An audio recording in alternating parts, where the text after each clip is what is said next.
What's going on, everybody? I wanted to do a quick video on this 16x9 Intex above ground pool that we purchased. We grabbed this during quarantine for a little bit of fun and to help cool down after workouts. We decided to make it a permanent fixture here in the backyard, so we wanted to upgrade it and make it look a little bit more modern. So the way that we did that was sort of a fence style frame out around the entire pool using 2x10 pressure treated lumber. We finished it by staining and trimming out the corners. Again, basically a fence style structure, so there are fence posts in every corner and along the center that connect all of these 2x10s all the way up. On this far side, we did build a step up so that you can actually step onto it and then get in and out of the pool that way. Here you can see some of the black trim. The pool itself is easy to maintain. It really doesn't take that much effort to keep it clean and looking good.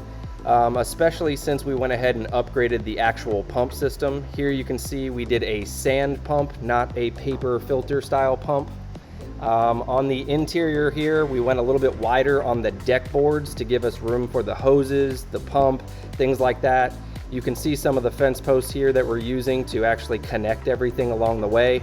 So on this side, there is 4 fence posts spaced out about 5 or 6 feet apart all the way down. So everything is buried in, level, and it kind of gives us this little frame out here for the pool pump to sit and gets a little bit of protection that way.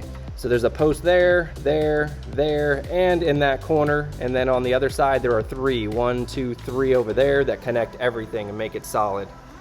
As far as the cost of the pool, it was $1,300 for the pool itself. We actually ordered that on Amazon. Then we spent an additional $300 upgrading to the sand pump, and then the frame out materials cost us around $800 for a grand total of $2,400. I'm really happy with the final result and really happy with the price. Again, if you guys have any questions, feel free to comment below and we'll do our best to reply. And last but not least, please like these videos and subscribe if you'd like to follow us for future projects.